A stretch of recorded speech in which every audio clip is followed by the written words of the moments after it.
GoCardless sales here, and it was really easy to get on the talking list because otherwise we wouldn't have got you as many beers. But so just as an understanding, I've only been at GoCardless since January. Right? So I started in January. I came from Google as James has highlighted. But what they've asked me to talk about was what's the difference between working at GoCardless and the difference between working at Google. And when I was thinking about it, what I wanted to talk about was kind of that sales culture, that what is that culture of success? And I guess the plot twist is there isn't any difference. The difference of working at GoCardless and the difference of working at Google, if you do the things right, is exactly the same.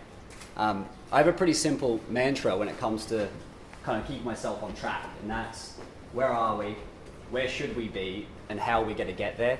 And I kind of envision that, and I talk to my sales team a lot about this. And it's really how we're going to get there, which is the really difficult part for inspiration. So what I look for is how we're going to get there. I look for people who inspire me. I look for programs that inspire me. So I'm going to touch on kind of three of them, which I think are kind of what I look for in terms of developing my blueprint. And to give you context, I wasn't, like before Google, I worked at another startup, and then before that I worked at another startup, and before that I worked at another startup, and we've kind of scaling out sales divisions for about 15 years now. But in terms of what I look for is let's talk about the All Blacks, right? So I'm Australian, so it hurts me greatly to talk about how good the All Blacks are. But so in 2003, the Rugby World Cup was played in Australia, and the English actually won that one against Australia. But most importantly, New Zealand was expecting to win against against England, who were one of the favourites. And at the end of it, they decided to completely scrap the entire organisation. Graham Henry came in, he was the coach at the time, and he brought in 4 pillars. And he said, these are the 4 pillars we want to focus our entire business model on. We want to focus on sweeping the sheds, right? So this is everybody has a responsibility to get down into the weeds and actually do everything that's required of them to be successful. And that includes actually sweeping out the sheds. The second was making sure that you kept a blue head, which was, for those who are rugby fans in the audience, famously Richie McCaw used to stamp his feet very fast to make sure that he was refocusing when he knew that he was getting stressed and needed to make smart, wise decisions. Thirdly, he talked about that champions do more. And I want to take this as well, which is that the responsibility of leaders was to make sure they led from the front and they made sure that they were always doing that little bit extra, even the things they really, really hated to do. I personally hate reporting, and that's why my sales ops guy's up there, because he loves me and he loves pulling reports to me all day. But I know it's required of me to make sure that all this is taking place. And ultimately, my favorite is no dickheads.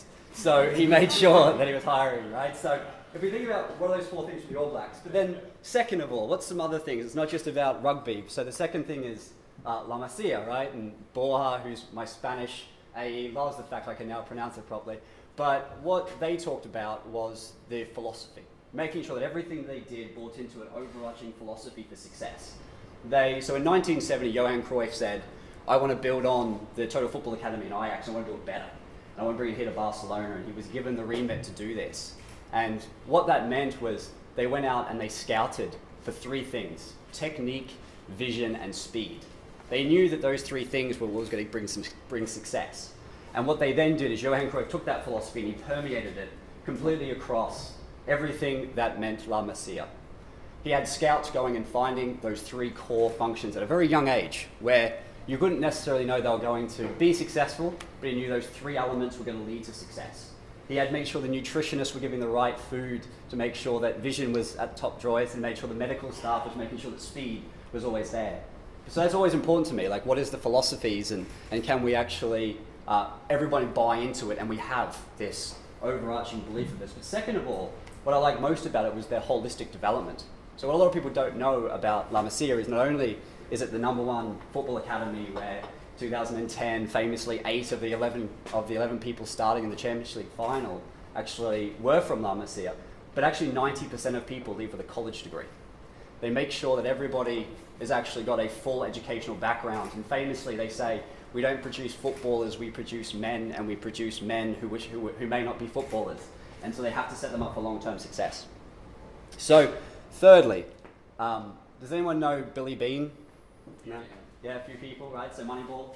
So Billy James was the guy who set up sabermetrics. And this is the third thing that I originally looked for, right? So the third thing was the use of sabermetrics, the use of metrics to make decisions, right? So what are the core metrics we want to focus on, and how do we then prove to see success on this? And I liked Billy Beane until I realized he never won anything, and therefore I didn't like him anymore. So what I then said is actually who took sabermetrics and applied them for success, and that was Theo Epstein. So Theo Epstein realized that metrics in isolation meant nothing. You actually needed to take personality attributes as well.